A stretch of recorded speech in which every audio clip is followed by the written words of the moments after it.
माना जाए, हम लोग विकास के दुश्मन थोड़ी हैं, हम विनाश के दुश्मन हैं। हम बोला विकास करने पर प्रकृति को उतना ही प्रकृति को नुकसान पहुंचा है जो कम से कम हो। क्योंकि आज जैसे हम देख रहे हैं, प्रकृति अगर माना जाए तो परमात्मा का जो स्वरूप है वो प्रकृति है, जो हम और आपका निर्माण हुआ है, और हमारे और हम इसके बिना नहीं रह सकते। ये हमारे बिना तभी रह सकते हैं, हम इसके बिना रह सकते। बिना हवा बिना पानी के कैसे रहेंगे, बिना धरती के। आज जितना हो सके, अगर सबसे बड़ी कोई आपदा आने वाली है धरती में तो जल की आने वाली है।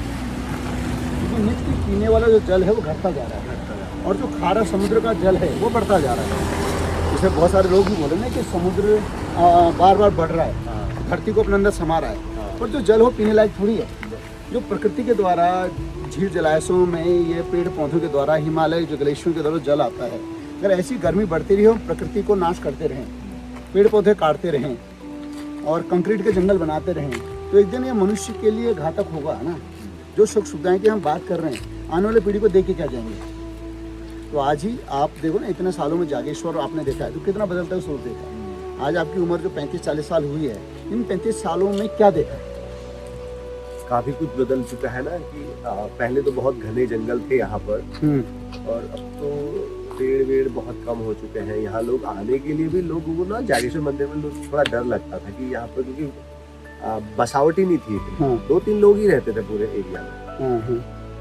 अब देखो तो उस हिसाब से गर्मी बढ़ रही है, बर्फ नहीं गिर रही है, तो वो जो ग्लोबल वार्मिंग का जो इफेक्ट है, जो प्रकृति को जो फर्क पड़ रहा है, तो ये तो सही। पर इसका जो आने वाली जो हमारी पीढ़ियां हैं, चलो हम तो कैसे न कैसे अपने जीवन व्यतीत कर देंगे। आने वाली पीढ़ियां, जो हमारे नए पीढ़ियां आ रही हैं, उनको इतनी बीमारियां हो रही हैं और हर कोई आज किसी न किसी बड़ी बीमारी से ग्रस्त है।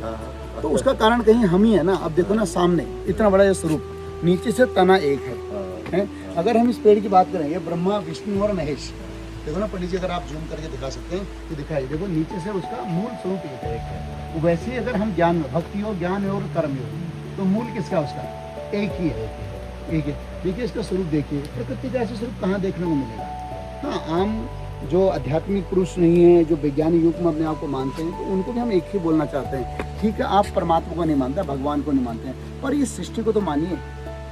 जो फैक्ट है, जो है उनको, जो हमारे मठ मंदिर देवालय हैं, आज हम यहाँ आने के लिए भी इतने दूर से इतने समय व्यतीत करके आना पड़ता है, इतने सुख साधनों के विपरीत भी। उस समय जब ये मठ मंदिरों का निर्माण हुआ, देखो ये क्या शिलाएं हैं, और इन किन कालों के साक्षी हैं, ये पता नहीं कितनी पीढ़ियों के साक्षी हैं, ये कल्पना भी नहीं कर सकते। इन्होंने कितने युग देखे होंगे।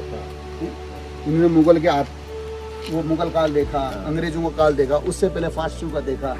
उस समय भी अगर उन्होंने, मैं ये नहीं बोलता कि इस समय, पर जो ये मुगल आए, ये आए, इन्होंने प्रकृति का कभी छेड़खानी नहीं की। प्रकृति का सबने सम्मान किया।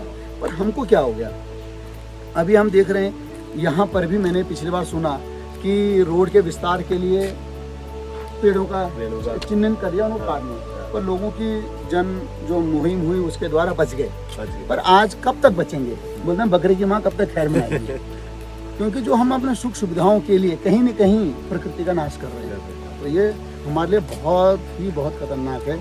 मैं तो यही बोलना चाहूँ भुवन जी के माध्यम से, जो जिनका शरीर जागेश्वर से है और सौभाग्यशाली हैं कि इनको यहाँ जन्म लेने का अवसर प्रदान हुआ।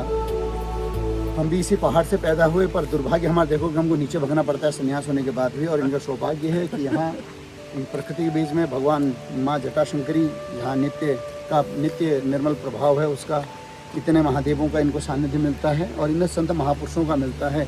ये सौभाग्य से मिलता है। प्रकृति का आनंद लेने का सौभाग्य किसको मिलता है? सही बात है, जय हो। सत्य है।